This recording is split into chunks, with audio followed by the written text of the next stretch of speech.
하나님 말씀으로 하루를 시작하는 여러분을 축복합니다. 여호수아 15장은 유다 지파가 첫 번째로 땅을 분배받는 이야기를 우리에게 소개해 주고 있습니다. 유다는 야곱의 넷째 아들이고 또 요셉은 11번째 아들인데요. 첫 번째는 유다 지파가 받고 두 번째는 이제 요셉 지파가 이제 받게 되거든요. 이제 받게 되는데 제비를 뽑아서 땅을 분배받게 되죠. 이 유다의 이제 후손이 가나안에 이르렀을 때는 이스라엘의 중심적인 역할, 장자적인 역할을 하게 돼요. 애굽에서 이제 광야로 나올 때는 이제 레위 지파가 이제 그런 역할을 했다면 이제 가나안 땅에 이르렀을 때는 유다가 이제 그런 어떤 장자적 역할을 계속 해나가는 것들을 알 수 있어요. 이런 유다 지파가 어떻게 분배를 받았는지를 15장에서 우리에게 알려주고 있는데 1절을 보니까 제비를 뽑은 땅의 남쪽으로는 에돔 경계에 이르고 또 남쪽 끝은 신광야까지라 이야기를 하고 있어요. 우리는 이제 그 이스라엘의 지형을 잘 모르기 때문에 이게 뭐 어떻게 받았는지 잘 이해가 안 될 수 있어요. 나중에 지도를 통해서 여러분이 살펴보면 되고 또 유튜브 같은 데 영상을 보면 이스라엘의 가나안 정복 여정이 있어요. 지도로 보는 그런 것들을 보면 여러분들의 이해가 좀 쉬울 줄 믿습니다. 유다 지파가 제비를 뽑은 이 가나안 땅은 굉장히 주요 지대예요. 포도 소출이 많은 곳이고 또 비옥한 목초지가 많은 곳이에요. 이렇게 좋은 땅을 받았던 것이 우연이 아니라는 게 창세기 49장에 보면 야곱이 유다의 후손들에게 예언을 하거든요. 그때 아름다운 포도원과 우유를 풍성하게 먹을 수 있는 목초지를 얻게 될 것이라고 예언을 했어요. 그것이 지금 유다 후손이 분배를 받을 때 이루어지고 있는 거예요. 참 놀랍죠.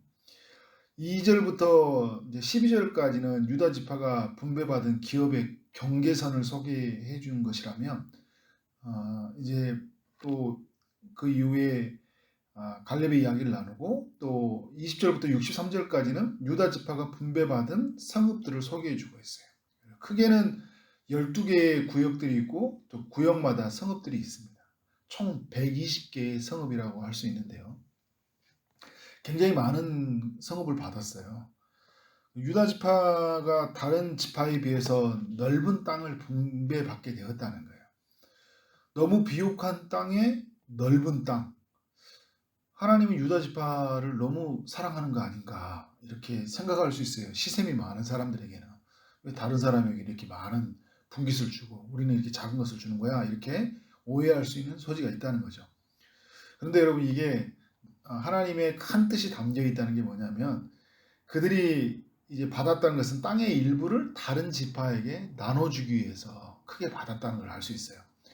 여호수아서 19장 1절부터 9절에 가보면 시므온 지파가 땅을 분배받는데 그 유다 지파가 지금 받았던 그 일부를 받게 돼요. 이것 또한 시므온에게 향한 하나님의 예언이었어요.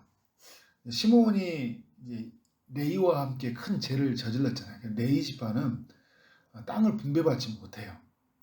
그래서 세겜 땅의 사람을 돌이켜했던 것 때문에 그래서 그들은 분배받지 못하고 각 지파에서 속해 살 수밖에 없었잖아요.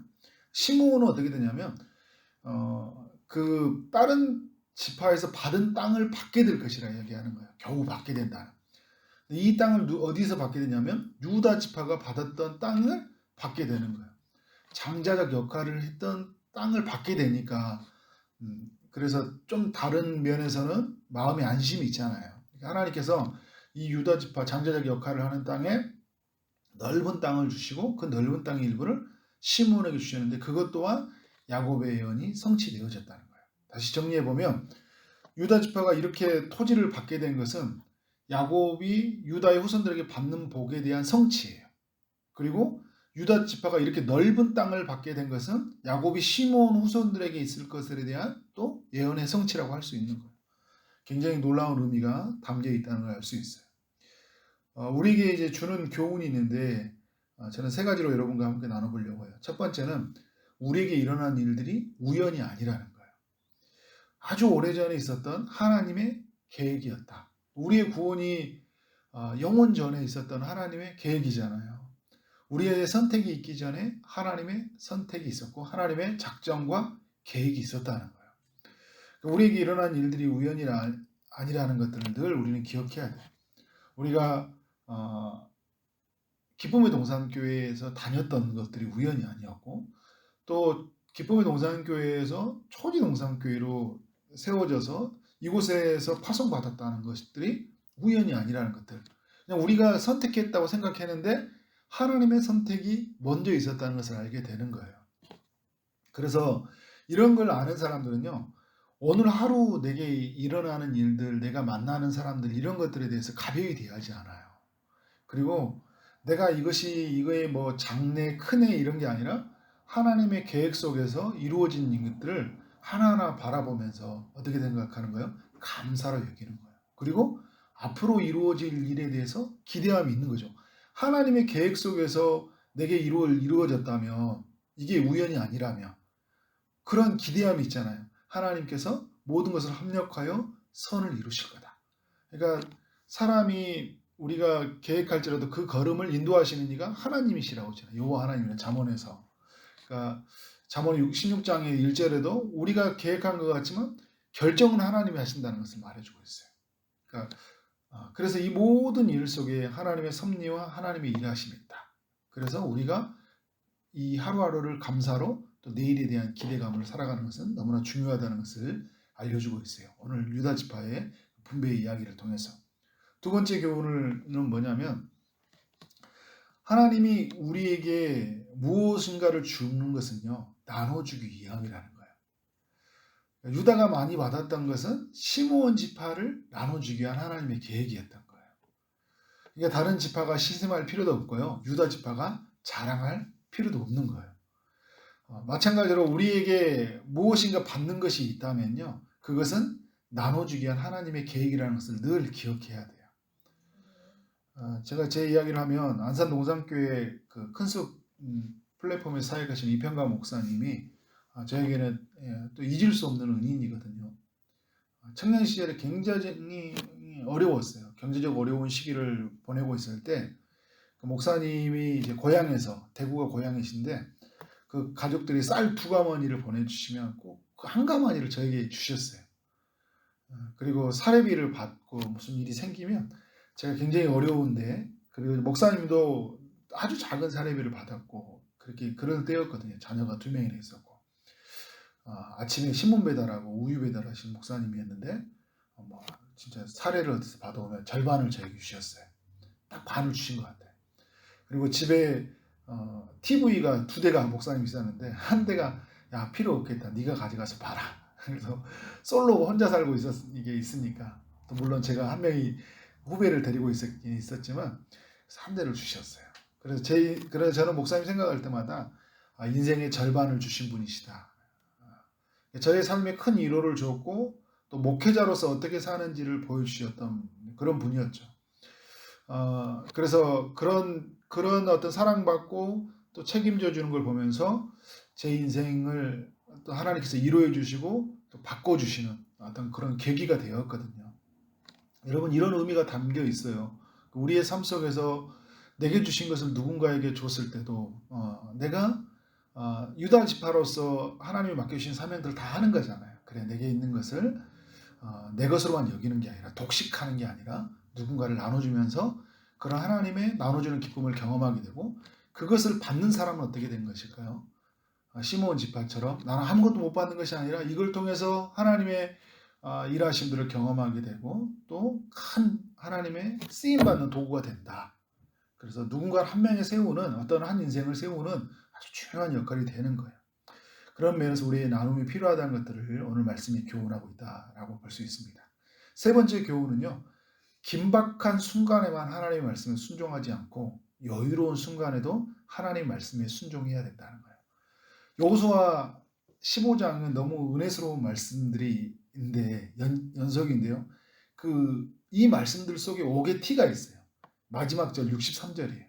예루살렘 주민 여부스 족속을 유다 자손이 쫓아내지 못하였으므로 여부스 족속이 오늘까지 유다 자손과 함께 예루살렘에 거주하시니라.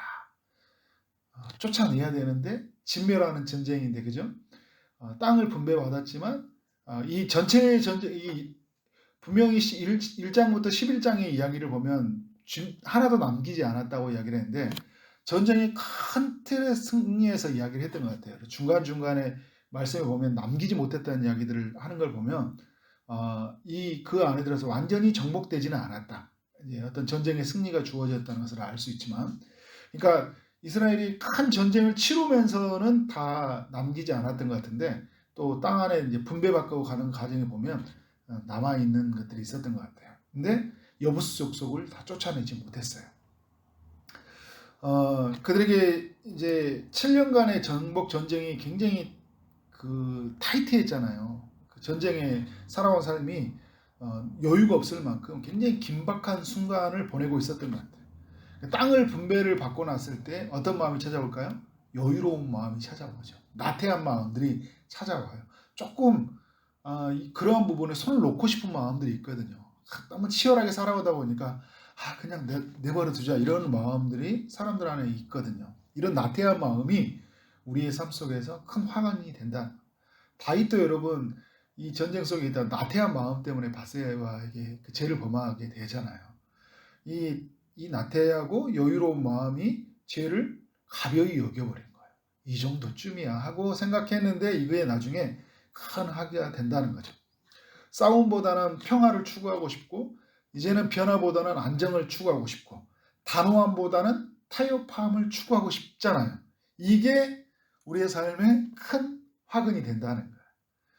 우리의 삶은 언제나 순종해야 돼요. 긴박한 순간에도 하나님 앞에서 우리가 삶을 살아가다 보면 긴박한 순간이 있거든요. 경제적으로 어려울 때 막 집안에, 또 우리 공동체에 막 누가 아프다든지 사업이 어려워졌다든지 하게 되면 굉장히 긴박해지거든요. 그때 되면 막 말씀을 막 순종하려고 해요. 여유로워지면요, 막 삶에 아무런 일이 생기지 않잖아요. 그러면 어떤 일이 생기면 에이, 좋은 게 좋은 거야 하고 넘어간다니까요. 근데 그게 굉장히 독이 든 우리 삶을 무너뜨리는 어떤 신호와 같은 거예요. 그때 순간에도 어떻게 돼요? 긴장됨, 말씀 앞에서 긴장함을 가지고 우리가 그런 부분에서 이겨내야 된다. 그런 삶으로 나아가는 여러분 삶 되어지기를 주님 이름으로 축원합니다. 기도하도록 하겠습니다. 하나님 아버지, 여호수아 15장으로 우리에게 교훈하여 주시니 감사합니다. 우리에게 일어나는 모든 일이 우연이 아님을 보게 하시니 감사합니다. 모든 것은 하나님의 계획 속에 있었음을 고백합니다.